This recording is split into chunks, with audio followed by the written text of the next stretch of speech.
Well, good morning, Santa Clarita. It's good to see you this Friday morning. How you doing? Welcome in. You are listening to KHTS, your hometown station, 98.1 FM and 1220 AM. I am Matt Watson, and this is SCVI and iLEAD School's Eye on the Valley. How you doing on this fine Friday morning? I mean, it's Friday. How bad could it be, right? And it's, hey, did you hear? It's the Friday morning of a 3-day weekend. We got President's Day coming up, so yeah, let's slide into this one, low and slow. So yeah. So let me tell you, if you're new to our show Eye on the Valley is brought to you by SCVI and iLEAD Schools. We are a network of charter schools with campuses in Castaic, Agua Dulce, Lancaster. We've got a fully accredited online school, I love that word, burgeoning. A burgeoning homeschool program in iLEAD Exploration. For more information on any of our schools, whether they're classroom and campus-based or virtual, visit us at iLEADschools.org, and you can get information on whatever educational model that fits the needs of you and your kids. So yeah, we're all about education. We've got our eye on education here in Santa Clarita and across the nation. But then, like the show says, we keep our eye on the valley as well, bringing you everything that you need to know about what's what right here in the valley. And we try to do so while bringing a smile to your face. Insert giggle here. Oh, shoot. Wait a minute. That was in parentheses. Forget that part. Okay. So yeah, we like to horse around a little bit, have a good time, and bring you some relevant and interesting information. We've got a great show for you today. No matter who you are, I think you're going to find something really enjoyable in today's show. Coming up in just a moment, we've got Tanya Olertegui, Athletic Director at SCVI. If you've ever listened to the show, you know I'm a big sports nut and love talking local school sports as well. So we'll get to Tanya in just a second. And in hour number 2, we'll talk to Jeff Stabile. Jeff is director of the Santa Clarita Veteran Services Collaborative. He's an absolute amazing human being. He's a veterans advocate. He's a community volunteer, a community. He's what is it? He just recently received an award, Community Member of the Year, California's Community Member of the Year. How's that for some hardware in your trophy case? So yeah, Jeff is an amazing guy. We'll talk to him in hour number 2, and then we will wrap up the show like we always do with fun and trivia with Big T. That's right. Mom makes me put my big brother on the show because I can't have nice things of my own. So yeah, we've got a little something for everyone, a little bit of everything for someone, or is that something for someone? I don't know. But we've got it all right here for you on Eye on the Valley. Like I said, our first guest this morning is the athletic director at SCVI Charter School. Tanya Olertegui comes to SCVI recently with a background as an academic director and physical education teacher, while having worked 2 decades as a strength and conditioning coach, group instructor, and personal trainer. Along with 2 separate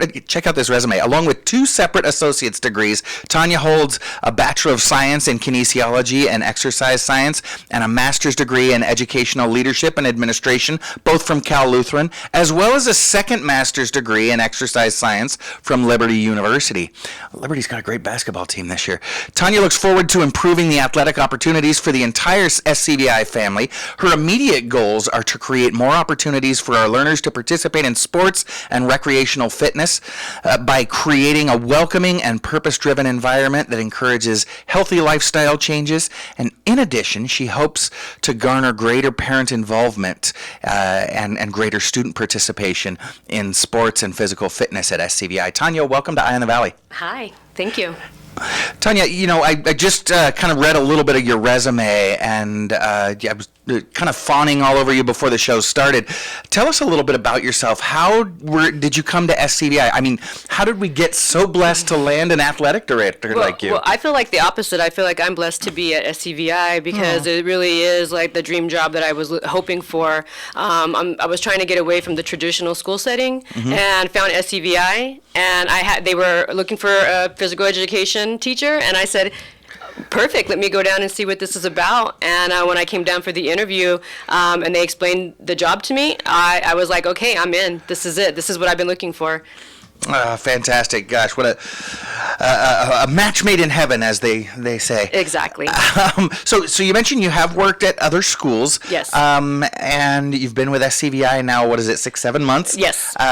So what makes it different? What are you enjoying about SCVI? What makes it a little different than working in other schools? Well, the huge difference with working from a traditional school setting to this is just the autonomy that I have and being able to create lessons more freely. When you're at a traditional school in a physical education program, you're kind of tied to what they're offering. And here I've given free rein to pretty much just do what I feel the students want. So I've actually gone around and talked to the students, had them fill out a survey, and we know what they want, and that's what we're providing for them. So, gosh, that's funny. We hear that over and over from the different educators at all of our iLEAD schools is that autonomy to do what we as experts know is right by kids, and you're not you don't have your arm tied behind your back by a required district curriculum or anything like that. So, or teaching them things that they're probably not going to take with them into adulthood. I think there was a study I read that 95% of students, once they become adults, they don't participate in group sports anymore. And what they really do is they go out and they do things like running, cycling, going to the gym, taking classes. So to teach them these things now, I think it's important, and it's something they're going to use for the rest of their life, for sure. Interesting. That is really interesting. It's one of the things that really struck me when I started at SCVI. Something that was always in my head, and I know a lot of my classmates when I was growing up, is, okay, yeah, I can learn this skill, this concept, I can memorize this fact, but when am I ever going to use that in the real world? You never hear that asked at SCVI and the rest of our iLEAD campuses, because the curriculum is built around, preparing kids for real world by putting them in it. Right. Yeah. So now there's a myth out there about charter schools. I hear a lot of times people say, I really would love to enroll my kid in a charter school, but I want them to have the regular school experience where they have athletics and they have the dances and things like that. And so there is that myth, especially when it comes to smaller schools like SCVI, that they don't offer sports or that there's not a full battery, maybe one or two, but that's far from the truth, right?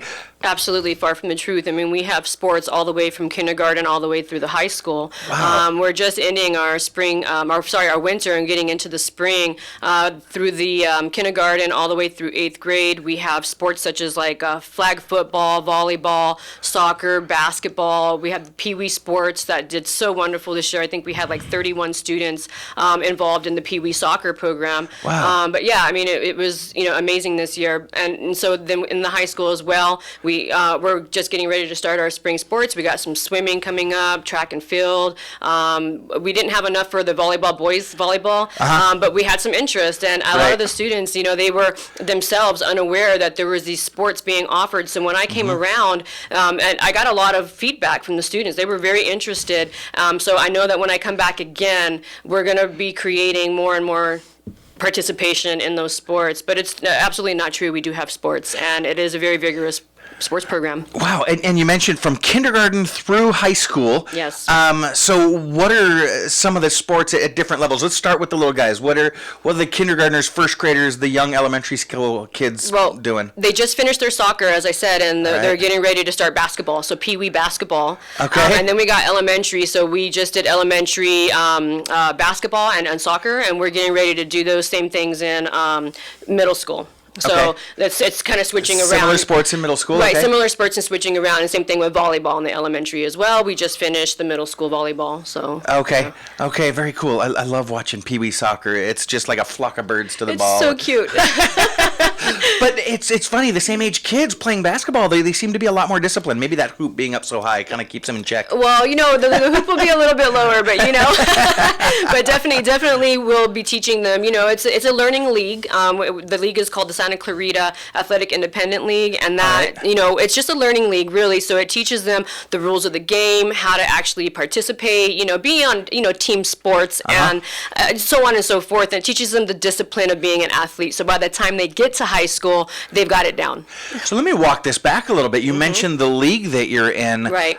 So with our kindergartners, with our elementary school age kids, middle school kids, this isn't intramurals that you're playing during PE class. No. You're playing against other area schools. Absolutely, yeah. We have about 9 different schools that we compete against, including our sister school, iLEAD. And yeah, it's very vigorous. And the schools that are involved are basically charter and private schools, and they're really good. I mean, they put a lot of money and funding into their sports program as well. So yeah, I mean, we're competing against some top schools. Okay, Yeah. so like similarly sized schools, I'm imagining. Some are bigger. Oh, some yeah, are bigger. Some okay. are bigger. Yeah, absolutely. And it's those bigger schools. They got great funding and all of that, but they're so good to us, and it's just been a wonderful experience seeing how we all get along as a league. Okay, Yeah. and so you've got elementary aged athletics, competitive. You've got middle school. You've got high school. And we're in a league there as well. So we're it's a different league in high school? Yeah, different league. It's the Omega League. Okay. Yeah, and we are through with CIF and All right. NCAA recognized. So our Okay. students have the opportunity to get into intercollegiate sports as long as they participate and they perform well with athletics and inside the classroom. Fantastic. That is really cool. Yeah. So being a smaller school, I know SCVI, we've got K through 12, so it Right. seems like a big school, but there's less than 1,000 kids. Right. In your high school, you've got about 200 About kids. 200. And so how do you get coaches for all these different teams at all these different levels? You know, you'd be surprised. A lot of parents are just like willing to participate. They offer. I get emails all the time where the parents are saying, "Hey, you know, I did my life scan. I got my TB test done. I want to coach. I want to be assistant coach. I want to ref. I want to help out." Wow. So a lot of volunteers, but then we also have facilitators. So our teachers are, they're into whatever sport. We have volleyball, and we have flag football, and we have a soccer coach that are all facilitators within the school. When I'm ready to coach, I will be doing swimming and track and field because that's my background. Oh, very cool, Right. very cool. So you're kind of overseeing the program right now. You'll be coaching. Is that coming up in the spring? Swimming, yeah, swimming and track and field are coming up. So we'll see. I think I have a swimming coach, right. and then so I'll be able to do the track and field. Okay. Okay, very cool. I think track and field is new to SCVI this year, isn't it? It would be, yes, because we didn't have it for a couple of years, but we have had it in the past. And I found pictures and plaques with, the students and their coaches and everything. And so I thought this is something we need to get going. And of course, it's a little rough when you don't have facilities. We don't have our own tracks. So we have to borrow. Right. We have to use other schools within the district. And they're very generous. They do let that's us use great. their fields. So I think we'll be fine. That is fantastic. That was my first question. Yeah. Is I know that we don't have that big track out in the back of the school Right. like a lot of the campuses do. But that's great that you're so creative and that the other schools are so welcoming. Yes. That is awesome.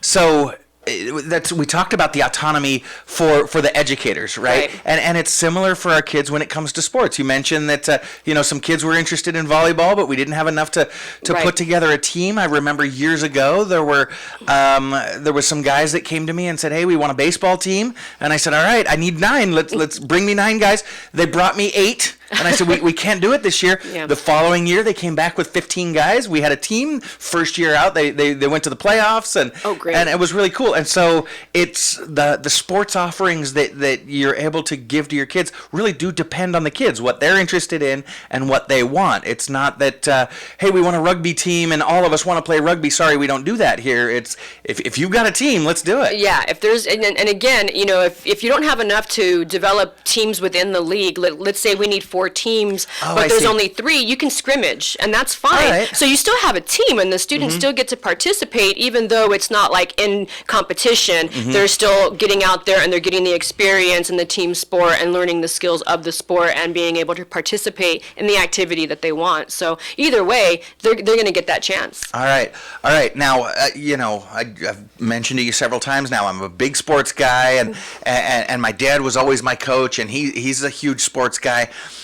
You don't have a scoreboard unless you care who wins. So that's not, that's not something that's unimportant. Right. Coach, how you team's been doing this year? They've been doing really good, actually. They didn't, the soccer for the high school didn't make the playoffs only because of the rains. We had to cancel and reschedule or forfeit games, which just made it, it just ruined it for them because they were on par to actually make the playoffs. That's frustrating. It was very disappointing, but we all have to learn those lessons in life. Sure. Things happen and it doesn't always go your way. And I did sit down and talk with them, and we had some great conversations, and I think they still had good spirits about it regardless of the outcome. But we do have a volleyball. Our volleyball team is going to the playoffs in the scale league. It's the middle school team. So next week they'll be starting the playoffs. The flag football, we're still waiting for those to come in, but I think that they might be in the playoffs as well. So it's exciting to see. And the girls' soccer as well, elementary soccer, might be going into the playoffs as well. So, fantastic. Yeah. So offering sports at all levels and competing. That is great, because winning isn't everything, but losing really stinks. Yeah, We're talking this morning to Tanya Olartegui, Athletic Director at SCVI, home of the Mighty Stallions. When we get back, I want to find out things, Tanya, you mentioned CIF, you mentioned NCAA. I want to dive into that a little bit deeper because depending on the athlete, that can get really, really important. And we'll talk about those things and a lot more when we get back. I'm Matt Watson, and you're listening to SCVI and iLEAD School's Eye on the Valley on your hometown station, KHTS. Welcome back. You are listening to KHTS, your hometown station, 98.1 FM and 1220 AM. This is Matt Watson, and you are listening to SCVI and iLEAD School's Eye on the Valley. I'm joined this morning by Tanya Olartegui. She's the athletic director at SCVI Charter School.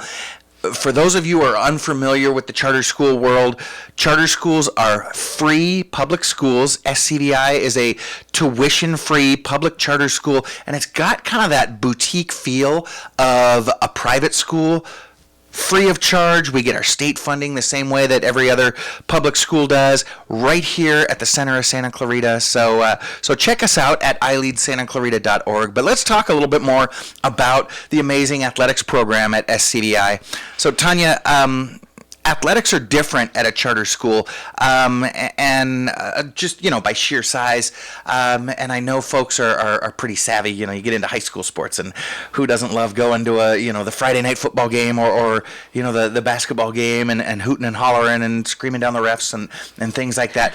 But at a charter school, especially the size of SCVI, are y'all still affiliated with the CIF? Is that something is this legit high school sports? Absolutely, yeah. We are affiliated with the CIF, and that places us in a league, and it gives our students lots of opportunities outside of the athletics, for sure, yeah. Okay, so it's fully organized, regulated, making sure that the kids stay safe, that they're getting the training that they deserve, and that competition is square and on the level. And, yes, absolutely. They provide us all the rules and regulations, and I receive updates all the time. I'm constantly getting things in my email box or in the mailbox that has to do with all of the new updates. So we're never behind on anything. We always know what's going on. Fantastic, fantastic. Now, another thing that you mentioned in the last break that I've had a lot of parents ask me about, as I'll lead a tour through SCVI or talk to families, and they'll say, well, my kid is college bound and he's thinking about playing a sport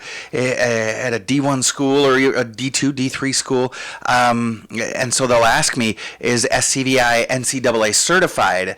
And the first time I was asked that question, I was like, wait, we're a high school. NCAA is collegiate athletics. What does that even mean? So can you explain to our listeners what it means for a school to be NCAA certified and why that's so important for a student athlete? Right. So being NCAA certified is just an opportunity for the students to be able to be recognized as athletes for their sportsmanship and for their ability to play well. When you're an amazing athlete and you play well and you also have good grades, you perform well scholastically, you could be recognized at a D1 school because we are D1 recognized. So our school would be able to get these students looked at by D1 schools, and therefore they can get scholarships on their athletics and go to school based on their athletics. Yeah, so they go through and they have to kind of pick through our courses one by one and make sure that we're not just shoving kids through classes and giving them, the underwater basket weaving and the English for English speakers and, that kind of thing. Yeah, no, exactly. It's a very set curriculum that we have to abide by, and so we have that. We know what they need to take, and they do check and make sure that they're getting the grades that they need in order to be recognized for those scholarships and their athletics. Yeah, I know one of our previous directors, Nicole Padovich, took our school through that process, and it was a ton of paperwork, but what she said to me is, Matt, the process for us at SCVI wasn't hard because we're accredited by WASC, the Western Association of Schools and Colleges, and our authorizer, the William S. Hart School District, keeps a close eye on our academic offerings, and so it wasn't anything that we had to tweak, but it was a tough paperwork process to go through. Yes. Yeah. And I mentioned that when that first came to our attention, the very first family that asked us, he says, look, my kids are playing at a different level. He had some world-class soccer stars in his home, and that's why he was asking. You've got some world-class athletes on your campus that don't necessarily practice sports through the school, right, but they're attending the school. Can you talk a little bit about some of these, like I said, legit world-class athletes that are getting their academic coursework done at SCVI? Yeah, absolutely. We have, I believe it's 6 boys that play basketball. All of them are elite athletes for their age range, and they are going through a different program as far as where they play their sports, but they're getting their academics through SCVI, and they have all been accepted for an academic and athletic scholarship. Wow. And so they are all going to D1 intercollegiate athletic schools. So, wow. I mean, I think everything from Berkeley all the way down to San Diego, they've been accepted into different schools, all of them. Wow. Yeah. And at Berkeley, yeah, you've got to be a top-notch athlete to get into Berkeley, Yes. but you've also got to be able to get in academically. That's a testament of the coursework they're doing at SCVI. Absolutely. These boys work really hard. Yeah, and this isn't the first group, and it's it's an organization here in town that has some of the best coaches in the country, training athletes, but then they're getting the coursework done through this free public charter school. Right. And it's not the first time. I actually am following somebody who is just an amazing young man. Jackson Kohler graduated from SCVI last year. He's now playing in his freshman season out at Michigan State, playing basketball and just lighting up the Big Ten in Awesome. basketball this year. So an amazing young man, very, very sweet young man. So much talent out there for sure. Well, yeah, athletics are incredibly competitive here in Santa Clarita. Yes. Families invest a lot of time and other stuff in their kids' athletic training. Absolutely, and like at our school, they invest their time and they volunteer for a lot as well. And we got a lot of parents that volunteer on each team. So Yeah, very, very cool. And now, so we've mentioned a lot of different athletics, and you're looking forward to coaching the track and field team Right. here coming up real soon, but you also facilitate PE. You're a PE teacher. This is correct. So what grades do you teach? well, right now I'm doing physical education as a extracurricular for the 8th graders. What I'm trying to do there is just prepare them for what it's going to look like in high school. So getting them kind of organized and understanding that there's a process to how we start our class, warm-ups and then stretches and stuff like that. Okay. And then I do the 9th grade. I'm trying to see if I can get students that need PE that haven't taken it yet.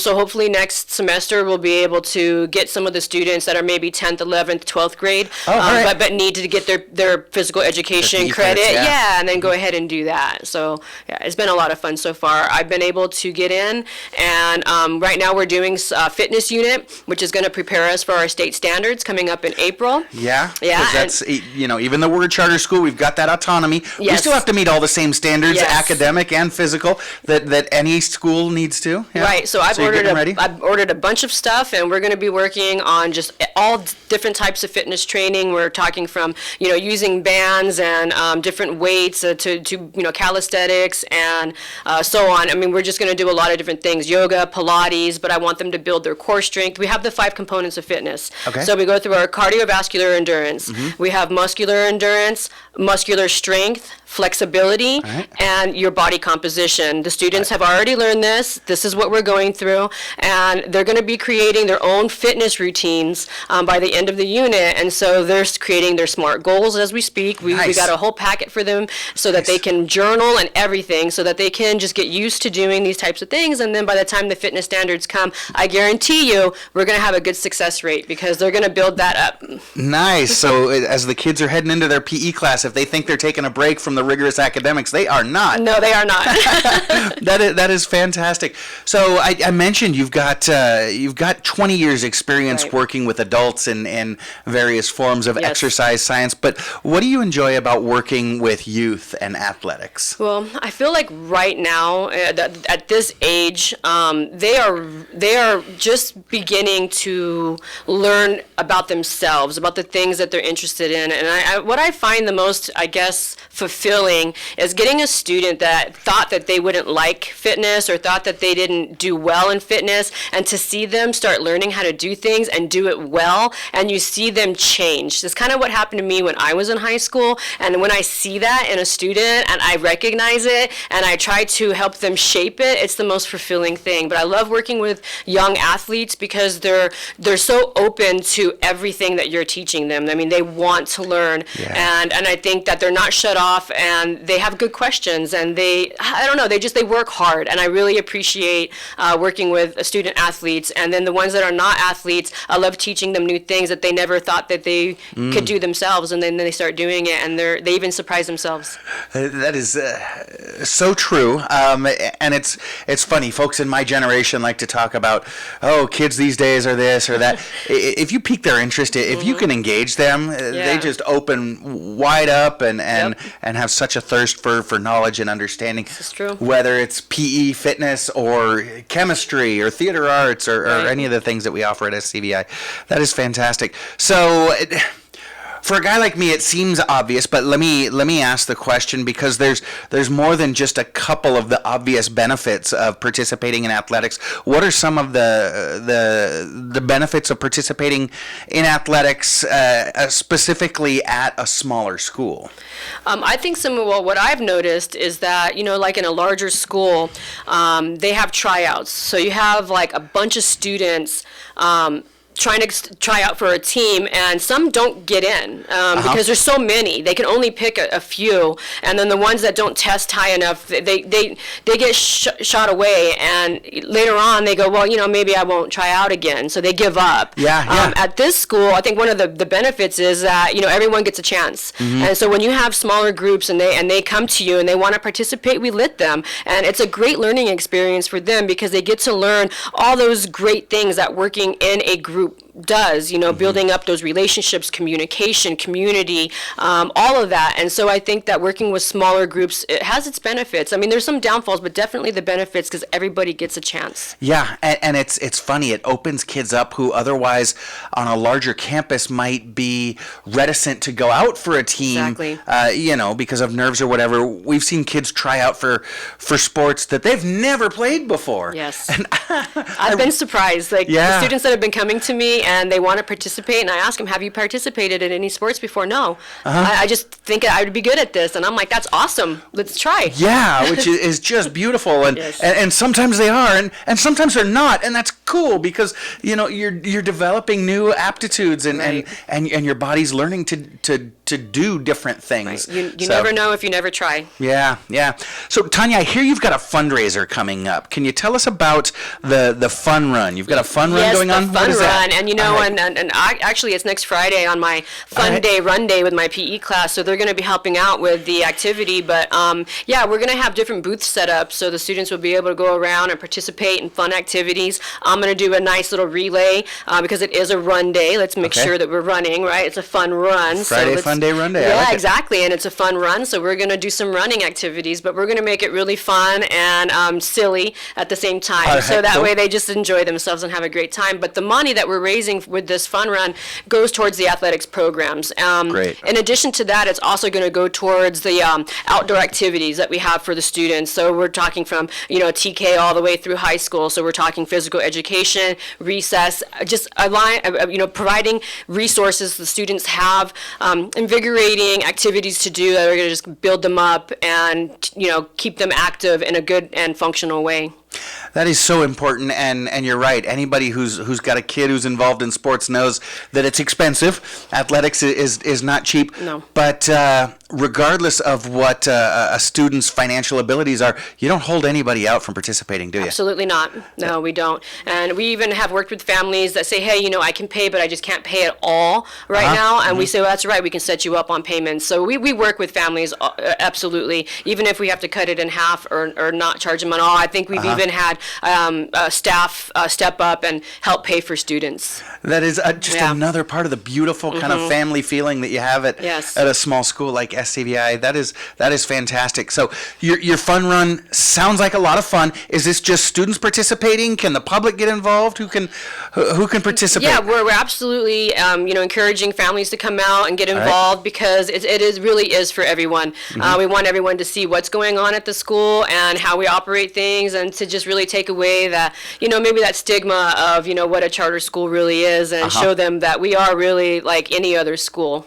Very cool. So current families. What about a family? Because families are starting. We're getting into enrollment season. Families are looking at schools for next year. Prospective families can come out next Friday? Absolutely. Yeah. Anyone who may be interested in what our school has to offer can make their way over with their children and come have a fun time. Okay. Very cool. So let's let folks know how. We're talking about next Friday, February 24th. Right. February 24th. Okay. It's the fun run at SCVI Charter School. We say in Castaic because they're officially you're officially in Castaic, but it's right there in Valencia, just off Newhall Ranch Road. Right. iLEAD SantaClarita.org for more information, or just Google SCVI. We're the first hit. So next Friday, February 24th, what time? It starts in the morning, so I believe it's around 9 o'clock, I believe. Okay, perfect. So families that are dropping their kids off. Just stick around. You know what? If your kid doesn't go to SCVI yet, maybe hold them out from school. Come on, it's fine. It's middle of the semester. You're good. Yeah. Bring them on over, run around, and then you can poke around the classrooms too, and see what's going on in the athletics and the academic programs there at SCVI. Fantastic. Yeah, and if you see me there over by the high school, say hi. Yeah, definitely. Tanya, you're running some great programs, and I know it just blows my mind with, again, such a small school. You're talking about, less than 1,000 kids, TK through 12th grade, couple hundred kids in the high school, but you're able to offer, it seems like, I don't know how, but it seems like you're able to offer even more than campuses 4, 5, 6, 10 times your size are able to offer. And there's just so many different things going on. We've got kids, learning how to fly. In school at SCVI, you've got kids participating in some amazing sports. You've got a robust theater and arts program. Oh, the things that Kevin and Cordy are doing at the theater. We just put on Midsummer Night's Dream. I think Alice in Wonderland is coming up. Some phenomenal productions in the theater, and that's not to mention our amazing science programs. Our math facilitators are incredible. So there's just so much going on out at SCVI, and I really do like to think that we've got something for every kid, because it's personalized education. That's it right there. It's personalized, individualized. That's how I run my class. I know how that's the other facilitators run theirs as well. So absolutely, for any kid will enjoy being at this school. I know a lot of the kids that say, hey, I might not be coming here. Next year they're in 8th grade. They might be going to a different high school, and they're sad. They don't want to. They want to stay, but the parents are saying no. But a lot of times what we see is the students come back. Yeah. They come back because they realize that this is a better school. So that's actually good to see. I like seeing that. It is funny. We often do see that sophomore bump in high school where that sophomore class grows because families are coming back. Yeah, that is really interesting. So if parents are interested in enrolling, whether it's enrolling your little one in our transitional kindergarten for next year, or it's time to get your high schooler into a program that better meets their needs, how would families go about enrolling, Tanya? So you have a website that they can go to? We have the iLEAD, the SantaClarita.org. Okay. That they can go to if they're interested, and they can even call the school if they would like. They can talk with any one of the directors or people in the office that would direct them to somebody. Okay, so that's iLEAD SantaClarita.org. Yes. And I think the easiest is just to Google it. SCVI, it's going to be that top. Yeah, SCVI Charter School. If you do that, it's right there. You can call the school, and you can actually go to the website and just check out what we're on. doing. We have, Monday messages and other stuff that's always on there. That's right. Even if you don't attend our school, sign up for our Monday message. You'll get our Monday morning newsletter. Yep. It actually, I love it. It's kind of like my paycheck. It hits Sunday night. Yep. You know? Yeah, and I'm totally on Parent Square, so I'm always communicating with the parents. I'm on Parent Square all the time, communicating with the families at SCVI. Yeah, that's one of the things our families say is they love the communication at our school and the transparency. A lot of schools that I've worked at have said, parents, we want you to volunteer on our campus, and then they put 10 or 20, barriers to volunteering. Right. But you walk around SCVI, there's parents everywhere. They're involved, they're participating. Yep. So again, iLEADSantaClarita.org for families that want more information, are interested in enrolling for the fall semester next year. Yeah, and they can take tours anytime. We'll set up a great. tour for them. Yeah, so if you're interested in touring the campus, give us a call and we'll set something up for you. Fantastic. Tanya Olertegi, Athletic Director at SCVI. Again, find out more about the athletics program, about some of the amazing projects going on, and just all the incredible things happening at SCVI by going to their website, iLEADSantaClarita.org. Tanya, thank you so much for your time. You have a wonderful weekend. Thank you. Thank you for having me. You take care. I am Matt Watson. You're listening to SCVI and iLEAD Schools Eye on the Valley. We will be right back on your hometown station, KHTS. Welcome back. You are listening to KHTS, your hometown station, 98.1 FM and 1220 AM. This is Matt Watson, your host, and you are listening to SCVI and iLEAD Schools Eye on the Valley. Well, we've been building up over the last few weeks, during this third break of the hour. We've been chatting football as we head through the NFL playoffs and building up to the Super Bowl, and now it just feels like that slow fizzle after the big game is over. We talked, we tried to keep you filled in and up to date on who was doing what in football, because it seems like everybody watches the game, at least that final game, the Super Bowl, and you may not have been watching, for the entire year going through. I had been giving you my picks all the way through, and we did okay. So if you watched, of course you watched. It's the Super Bowl. Everybody watches, right? So you know that the Kansas City Chiefs won their second championship in 4 years. It was, I think the one great thing. Nobody likes a Super Bowl when it's just an absolute blowout, boring game. It was an exciting game. Great game. The Chiefs staged an epic comeback and lots of fun. Well, unless you're an Eagles fan. If you remember, like I said, I was giving you my picks all the way through the playoffs, and I did end up rooting for the Eagles last week. I was pulling for the Eagles, even though, I'm not really a fan of either of the two teams that were playing. But all along, I had been predicting that the Eagles would just cruise right through the Super Bowl, and I was right? You got to give me that credit. I was right. But even before that first week of the playoffs, I told you the Eagles were going to cruise through to the Super Bowl and lose. Yeah, that's right. Even before the playoffs started, I told you that the Eagles would be the losing team. Again, I was right. But like I said, I kind of flipped the tables a little bit before we started last week, and I ended up pulling for the Eagles, although I wasn't sure that they were going to win. So that was a little bit disappointing for me. You know who it was probably a little bit more disappointing for? We mentioned, station co-owner and Philadelphia Eagles superfan Carl Goldman. We should try to get Carl on the phone. Yeah, well, I don't know. Maybe he wouldn't want to talk about it. It's still a little bit too early. But I think Carl actually ended up going to the game. I don't know how he got his hands on that ticket. My gosh, what an experience that must have been. One of those things, we didn't talk about it last week, but we talk about fun facts for the Super Bowl and, statistics and how many nachos America eats and all that stuff. And one of the stats that I like looking at is how much some of those tickets are going for. So, God, what an amazing experience. I think it could have been a little bit more amazing for Carl and the rest of the Eagles fans, but But one of the stories folks were keeping their eye on was Jason and Travis Kelce, first two brothers ever to compete against each other in the Super Bowl. Not the first two brothers ever to compete against each other in the NFL. I think they were the fourth set of siblings to compete against each other, but the first two in the Super Bowl. And that's, that's got to be such a bittersweet moment, right? To walk off the field knowing that you just lost the Super Bowl, something that you've been fighting to attain your entire life, but then watching your brother lift that Super Bowl trophy. Again, got to be bittersweet, but good news for that family. Even though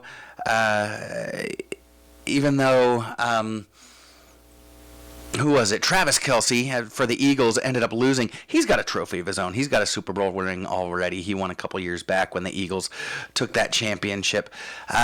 So it's all good. There's now 3 Super Bowl rings in the Kelce family. So what about you? What did you do for the Super Bowl? Did you get together with friends and family, or are you more somebody that sits at home and watches the game by yourself? I know the way I treat Super Bowl is kind of the way a lot of people treat New Year's Day. I celebrate, I enjoy, I go completely hog wild, and then it's not until after Super Bowl that I set my New Year's resolutions, because, who wants to set New Year's resolutions and then break them the first weekend of February, right? So yeah, I hung out at Big T's house, had some sliders, had some amazing chili, and I did my famous guacamole. That was a lot of fun. But then boom, the game's over. They crown a champion, and then football's gone for the next 7 months. But that's okay. You know why? Because baseball's coming. That's right. Don't be sad, sports fans. Baseball is coming. Pitchers and catchers showed up, well, in some towns just yesterday. As a matter of fact, I saw some video last night of Dodger great Clayton Kershaw getting some pitches in. Oh, man, the pop of the ball into that catcher's mitt is just music to my ears. It is sweeter than the birds chirping of spring, that first pitch hitting the catcher's mitt. I cannot wait for baseball to get started. Dodgers going all the way this year. Come on, boys.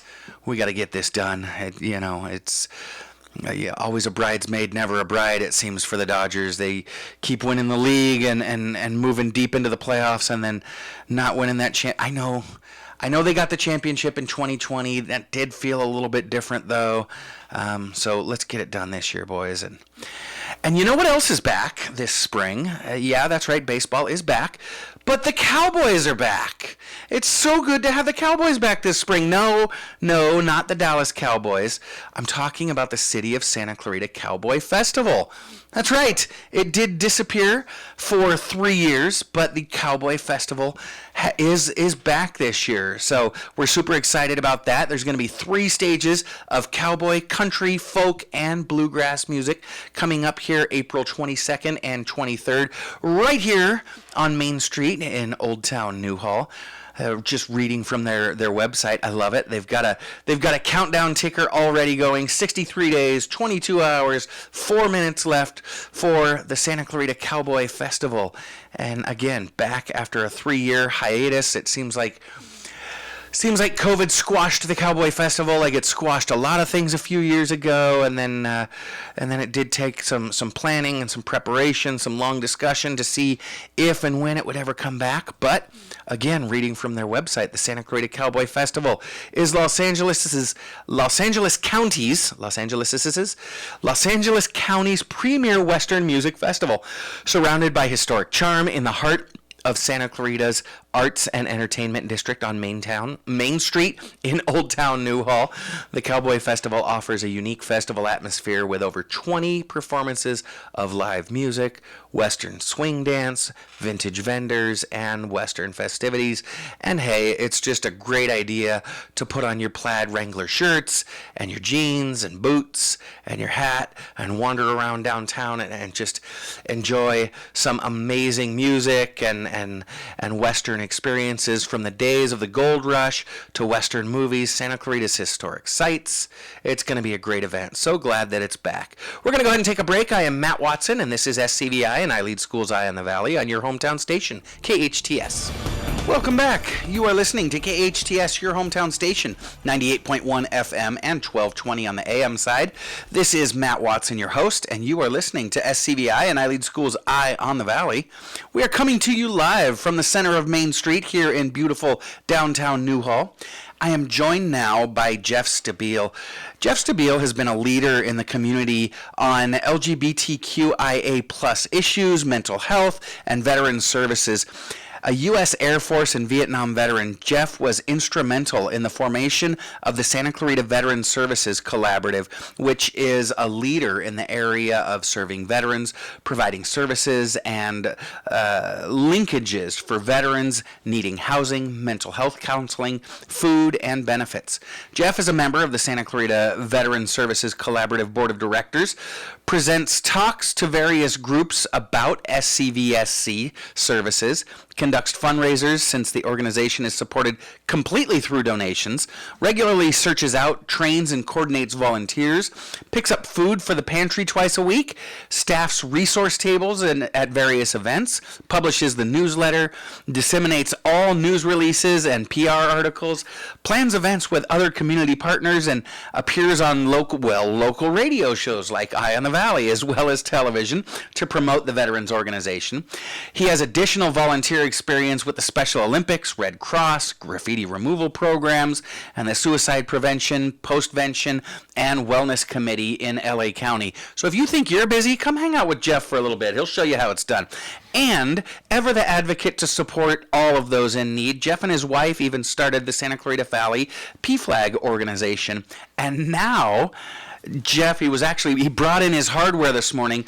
Jeff has been recognized by the National Association of Social Workers as the California Community Member of the Year. Wow. Jeff, welcome back to Eye on the Valley. Thank you. So good to have you. And first of all, thank you for your service. I appreciate your military service. Appreciate all of your service to the community. Now, you and your family have been in Santa Clarita for a long time. We were chatting before the show got started. Again, you moved here in 1979 from the bitter north winds of Chicago. Mm-hmm. So can you tell us a little bit about why you've been such a champion for the residents of Santa Clarita all these years? Why has that been important for you, and what makes all the time you put into bettering our community worthwhile for you? Well, in '79, we moved out here, and I remember it was several years later. I was reading something in the Signal about graffiti removal, and it was such a big problem, and I said, my God, why don't people just do something? And I had to all of a sudden stop and say, hey, you're talking about yourself, you haven't done anything. There you go. So that was like my start of doing some volunteer work here, and I did that for quite a number of years, and then it was great. The city hired staff, and now they do it on a full-time basis, especially. Sure. But prior to that, we just did it on a volunteer basis, and did that for several years. And then in 1988, my wife and I saw the need for an organization called PFLAG, because our son came out to us in '86, and we were driving down to Los Angeles, and finally, after a while, we looked around and said, we need to have something here. Sure. For the staff. So we started the PFLAG chapter in 1988, and on our 30th anniversary of PFLAG, we had the city recognize the organization for its contributions to the community. So that was really nice. Had that, and then we said, we're too old to do this. We need to kind of turn this over to younger people that are more, up to date with everything that's going on. And so several years ago, we pulled back, and new young group came in, and they've been doing a great job, for that. And then when I retired, really retired, my wife saw and our coach said, here's something you should do. I think she really wanted me out of the house, but she said, here's something you could do, and that was in 2018. Okay. And that's when I started volunteering for the collaborative, the Veterans Collaborative, and then it just grew from there. It was just an important thing that because I saw what happened to a lot of the veterans that came home during Vietnam, which is really sad. Oh, yeah. And just wanted to help them, and it just started growing from there. And now we have a 1,300 square foot veteran center up here. Wow. And as you were mentioning earlier, the thing is, once a veteran walks through the door, now this is veteran, active duty, and their families. Okay. So it's like a family member could come in. Okay. And once they come in, all we do is say, how can we help you? All right. We don't care what their political affiliation, their religion, it doesn't make any difference. You walk through that door, you're a veteran or a family member, we're going to help you. And so we have a food bank. We have medical equipment that we provide, no cost. I have a couple of computers that they can come in and use. And one of the really big benefits we offer is guidance and counseling on VA benefits. All right. Because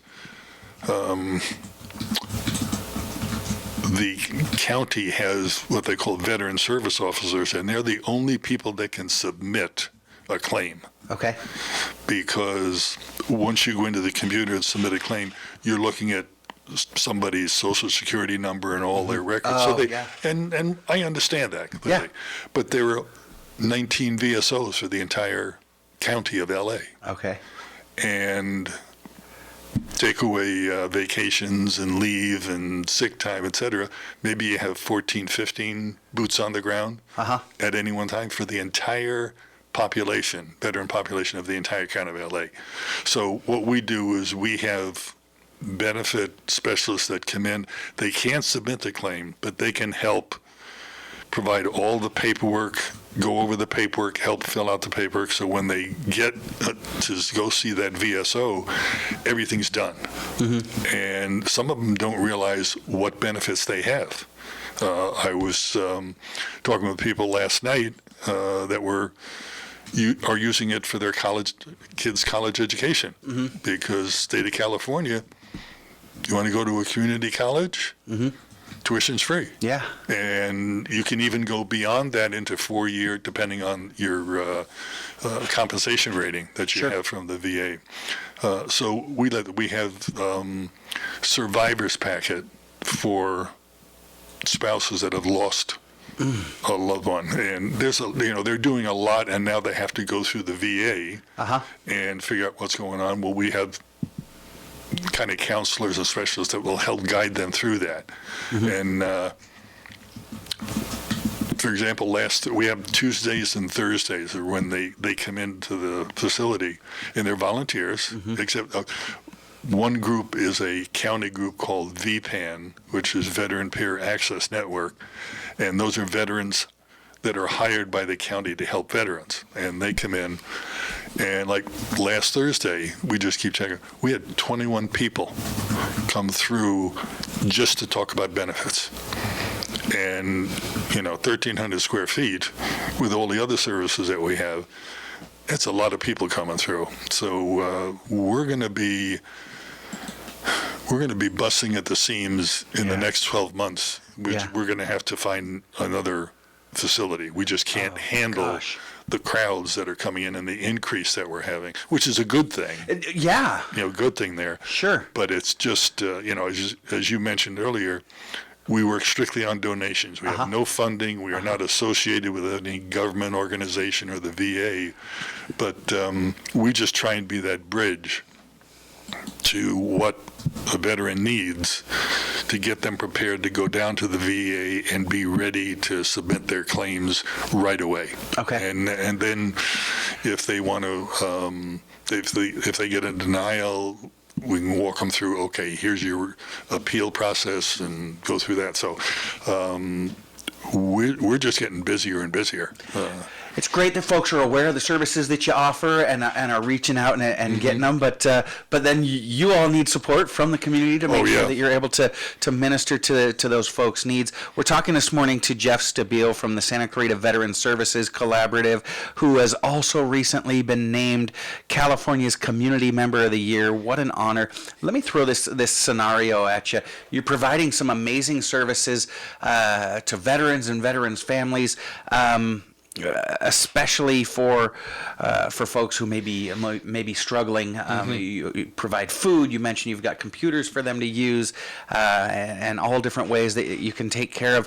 Gosh, those who have really dedicated their lives to taking care of the rest of us, and it's a shame that some of these services are even necessary, but they really are. But it goes much beyond that. So as you're talking, I'm thinking of a close friend of mine. Who has a husband who is in the reserve but was recently deployed, went on a year-long deployment just a couple of weeks ago.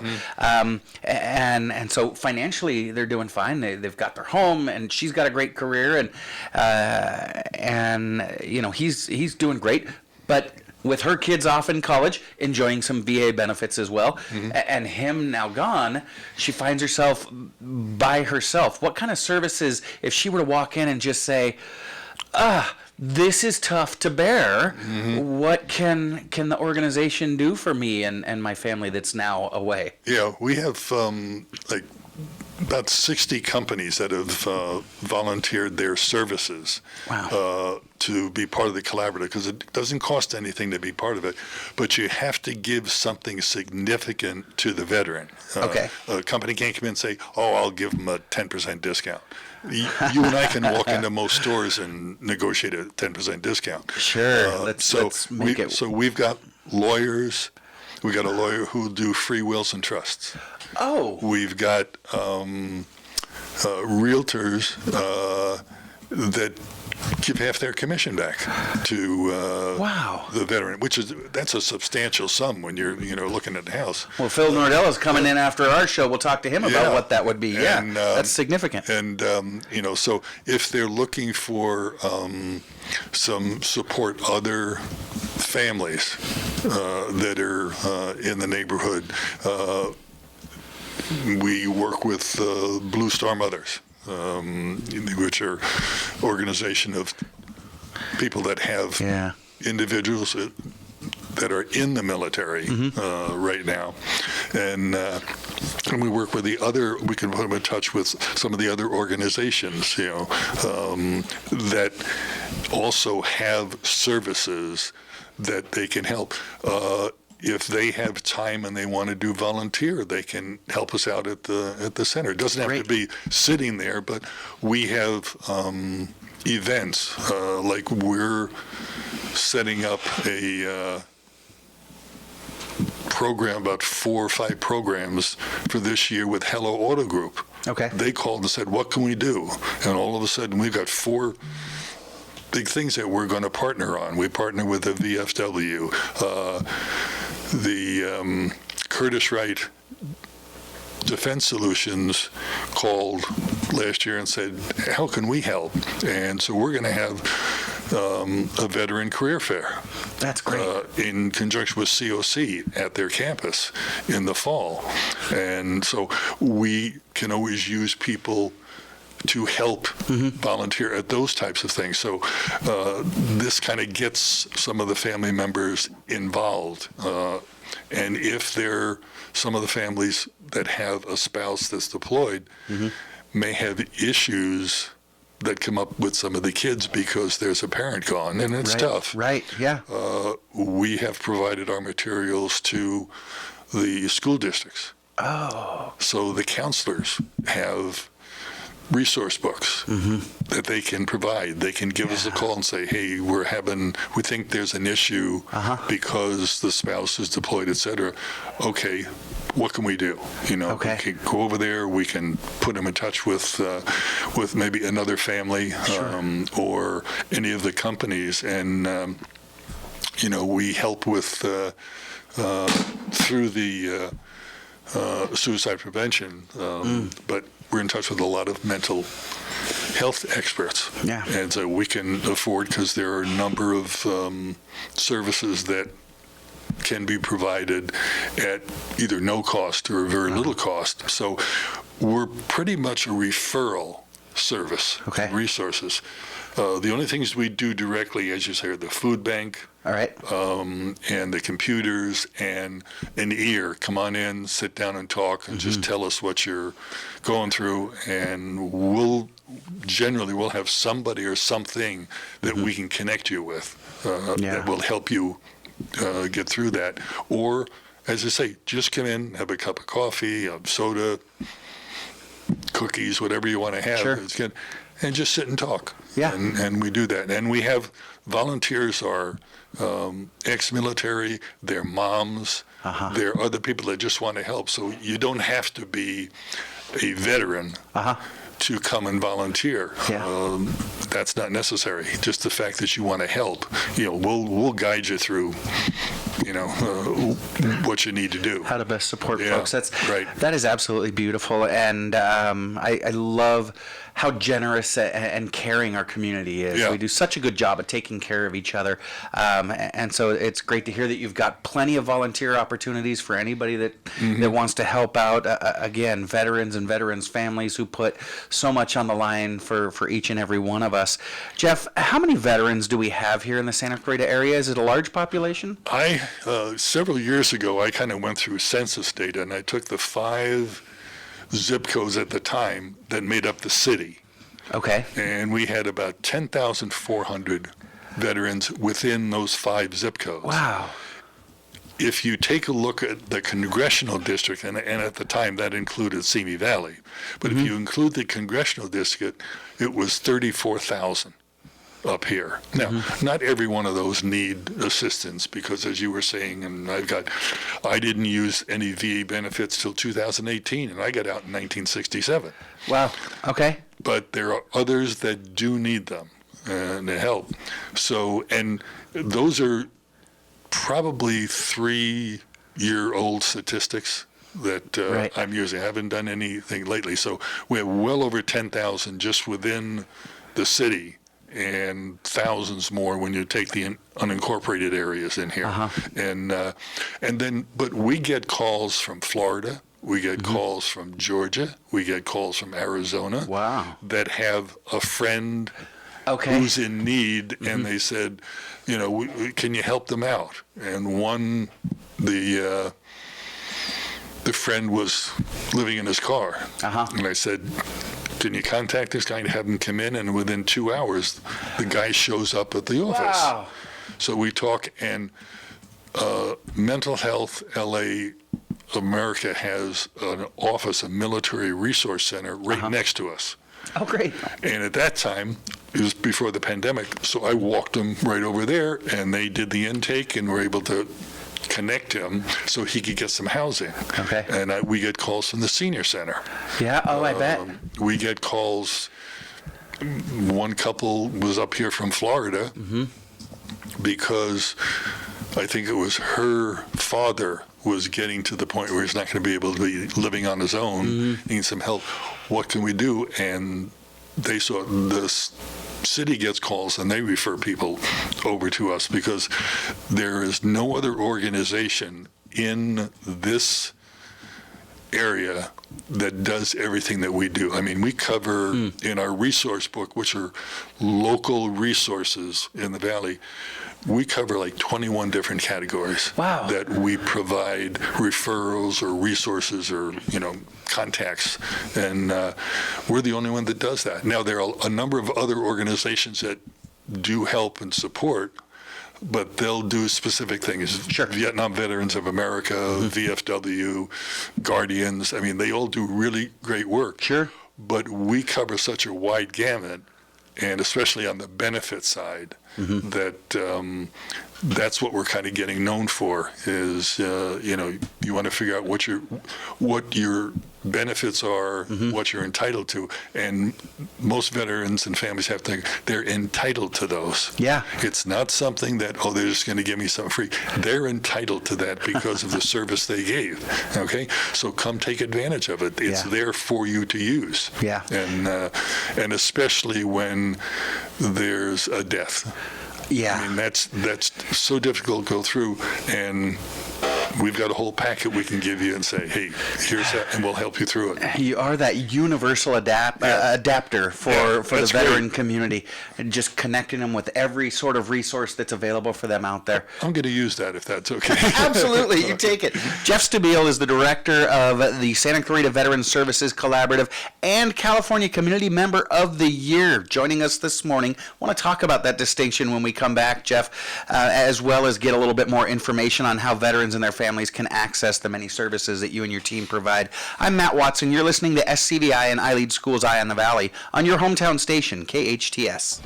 Welcome back. You're listening to KHTS, your hometown station, 98.1 FM and 1220 AM. This is SCVI and iLEAD Schools Eye on the Valley, and I am your host, Matt Watson.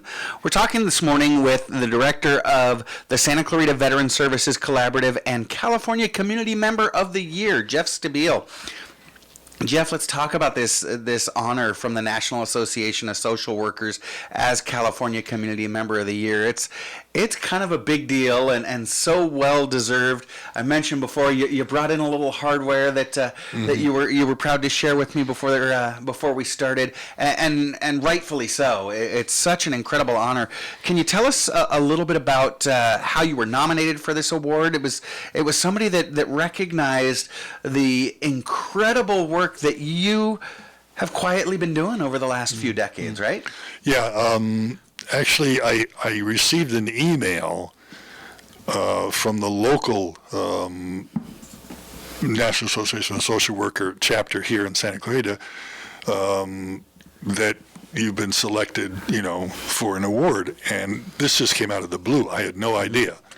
And but I noticed that Larry Shallert, who coordinates mental health services over at COC, was copied on this. So I sent an email to Larry saying, what is this about? I just got this out of the blue. And he said, yeah, that's true. Well, he nominated me for this. And then the local chapter selected me and then presented me with the plaque. And then they asked, if it's okay, we want to forward your name to the state chapter. And I said, okay, that's fine. And then it was, I think, in September that got notification from the state that they had selected me as the Community Member of the Year for the state of California. I said, that's whoa. Incredible. And so there was a Zoom thing, and we accepted along. There were, I think, 4 or 5 different other individuals for different categories. And then they said, we'll send you, your award in the mail. I said, okay, that's fine. And then I received this plaque, which is just gorgeous. I wish your viewers could see it because it's just, it's cut glass. It's really gorgeous. And I've got the plaque that hangs up, and I'm trying to find the right place to put the other award. But it was really special because most of these people that selected me, I think from the local as well as especially national, have no idea who I am, but they just took a look at what the accomplishments were, and that's why it means so much, is they based it on the accomplishments rather than he's a nice guy, and that kind of stuff. So it really means a lot, and I was very honored to get it, and I know the Signal did a nice article about 2 weeks ago on this award. So it's something that's very special to me over the years to recognize for what I've been doing.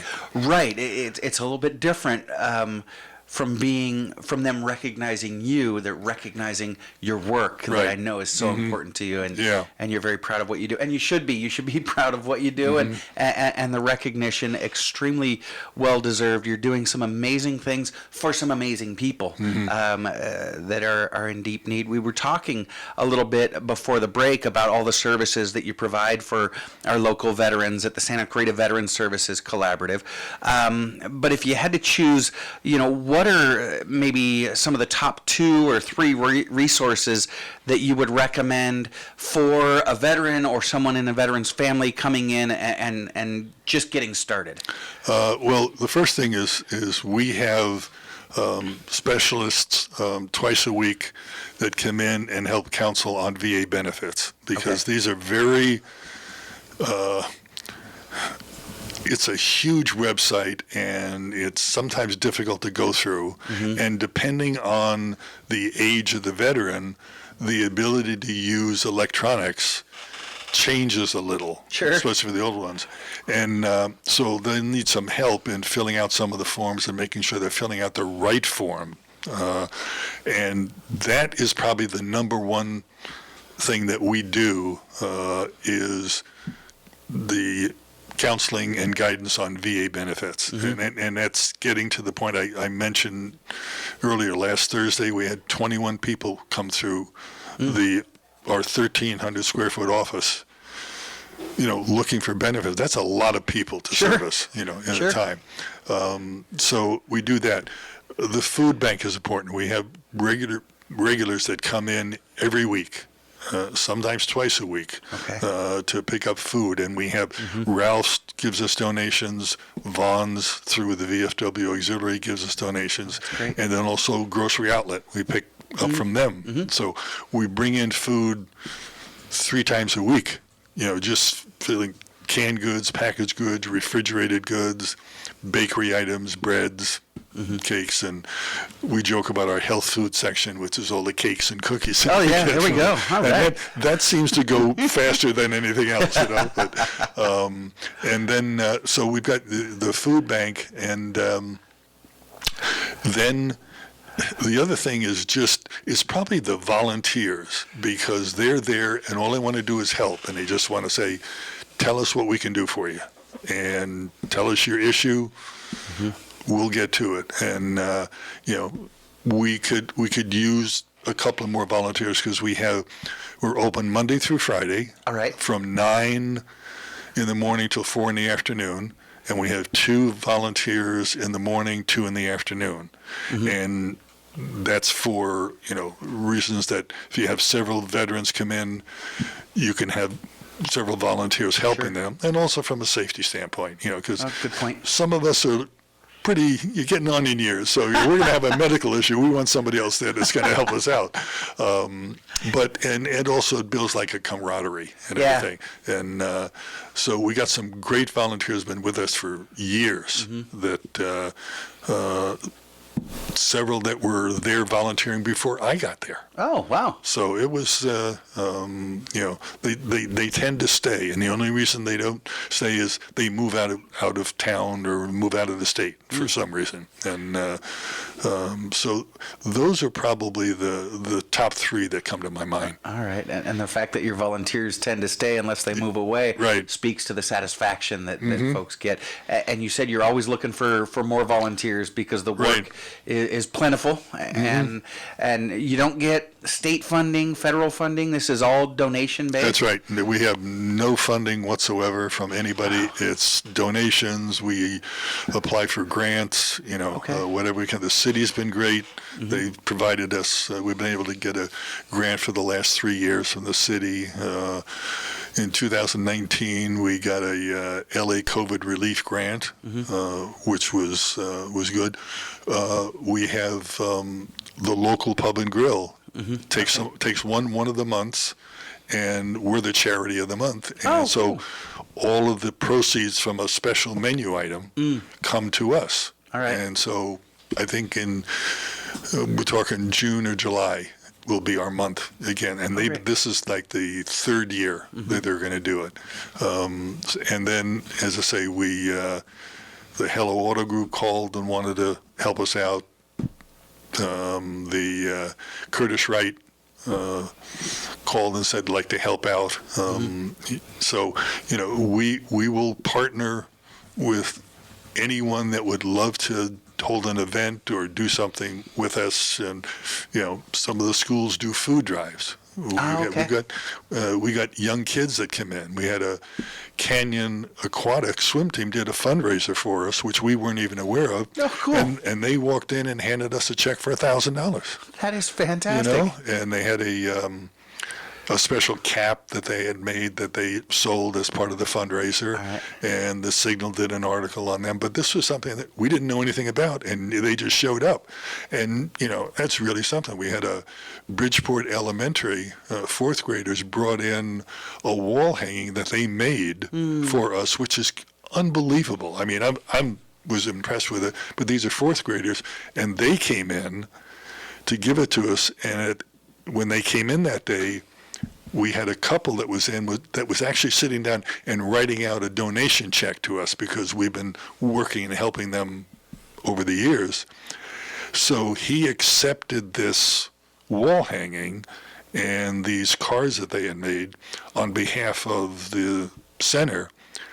And he and his wife got emotional because they saw what the kids were bringing in. Yeah. Then the kids got emotional because they saw it. But our two volunteers said that was the greatest day we've ever had volunteering here was when those kids came in. And what's great is seeing that a number of educators and other parents are reminding younger kids, hey, you're veterans, and here's what they do. Yeah. And, we have to remember that some of them are going through some difficult times. We want to thank them, et cetera. So I'm really happy to see that. That is beautiful. I'm getting misty over Yeah, here. it was. is great. I would have lost it if I was there that day. Well, and what I love is there's nobody listening to us right now that can't get involved. We're not Right. just talking about, hey, if you've got time to volunteer. You're talking about local businesses that can do any number of things to support you, and schools and sports teams and kids organizations, adults organizations, individuals, and then we've got some generous folks out in our community that that maybe don't have the time to volunteer on a regular basis but could certainly cut a check. Y'all take monetary donations. Absolutely. Fantastic. Absolutely. Nadella, I see you. You're out there. I'm talking to you, buddy. But so folks can make monetary donations, get connected, and volunteer. How would they do that, Jeff? Who would they reach out to? They can call us at the center. The number is 661-753-3559. They can go on our website, which is www.scv-vets.org. That's super easy. scv-vets.org. Right. One more time, the phone number? 661-753-3559. Okay. Or they can just walk in.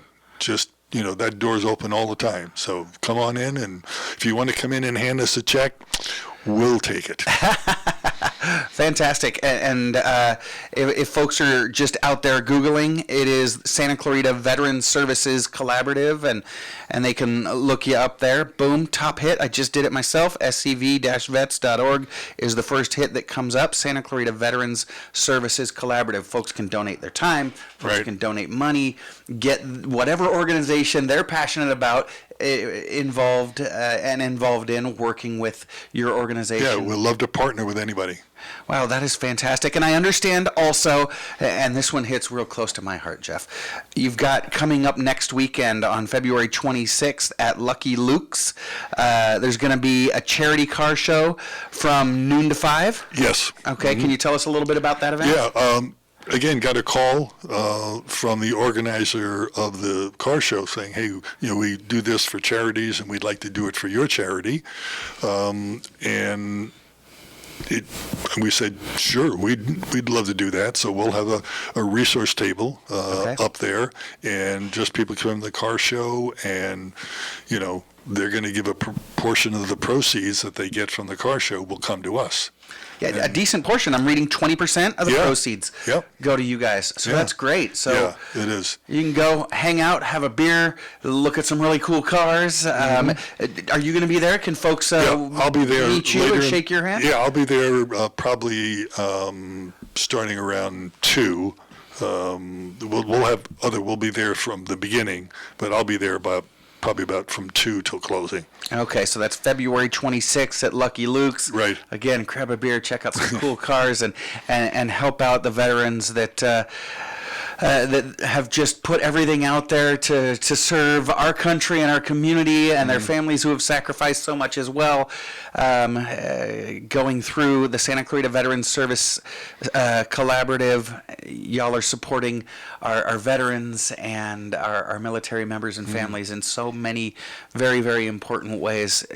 Jeff Stabile, one more time, the director of Santa Clarita Veterans Services Collaborative, and again, congratulations, California Community Member of the Year. Jeff, I again want to thank you for your service to our country, to so many in our community. Gosh, it seems like you've given everything, but you just continue to give back, and we're so grateful for you. Bless you, sir. Okay, thank you very much for having me. Jeff, you have a wonderful weekend, and have a great time February 26th out at Lucky Luke's, again, at a car show, and that will go to support the Santa Clarita Veterans Service Collaborative. Jeff, thank you very much. Thank you. You take care. We will be right back. We're gonna play a little bit of trivia with Big T when we come back. This is SCVI and iLEAD School's Eye on the Valley. I am Matt Watson on your hometown station, KHTS. Welcome back. You are listening to KHTS, your hometown station, 98.1 FM and 1220 AM. This is SCVI and iLEAD School's Eye on the Valley. I am your host, Matt Watson, and I'm joined in studio now by Engineer Andrew. How you doing, brother man? Good morning. Doing great. Hey, good to have you. Good to have you. It's not your time, though, Andrew. It is time for Big T's 5 Minutes of Fame. Y'all know Big T. Big T is a longtime resident and leader in the Santa Clarita Valley. He's an executive and philanthropist. He's an amazing father, husband, and community leader. And he is my partner in crime, my alibi, and the one whose idea it was in the first place. Here he is, everybody. He's Mom's favorite, Big T. Welcome to the show. How are you, Maddie? I'm doing great. How you doing? I'm doing very well. Hey, great first guest. You had the athletic director on there, which is perfect for your show. I mean, you're one of the biggest athletic supporters I know. Thanks. You're welcome. All right. And let's not forget Jeff Stabile, the Santa Clarita Veterans Center. He's doing some amazing things to support some amazing people. But he was good. I only was able to listen to the tail end. I was on a call. Sorry. Oh, Jeff was fantastic. Hey, no problem. You got a thriving career that you've got to curate. So, Big T, you're going to play trivia with us. You've got the questions. We hopefully have the answers. And I just want to remind our audience of the rules. Andrew and I are going to be hitting our buzzers, which is our name. You can play along at home, and you've got a significant advantage if you do. You don't have to hit your buzzer. You just shout out the answer, see if you can beat us. All right, Big T, let's do this. Outstanding. Hey, a little fun fact. We got President's Day weekend, right? So you get a lot of families that are getting ready to go away, and it's a little chilly, but, so you may not be using an outdoor pool, but some places have public heated pools, and some places have indoor pools. So the fun fact, Maddie, you know that heavy bleach smell when you're at a public pool? Oh, yeah. That's actually not a smell that the pool's been over-chlorinated. That is a smell of the mixture of chlorine and Don't say urine. it. Sorry. Oh, okay. Have a nice weekend. All right. Boy, I always thought it smelled extra clean. I spent most of my childhood in the pool at Santa Clarita Park, and that explains this sixth finger I've got. Yeah, it didn't smell that way when we saw the pool at Hearst Castle, that's for sure. Oh, that's true, yeah. All right. All righty, you ready for some questions? No, I need to take a knee on that one, see? All right, I think I got it. Okay, let's do this. All righty. What fictional town does SpongeBob SquarePants live in? Andrew. Oh. Andrew. Bikini Bottom. That is correct.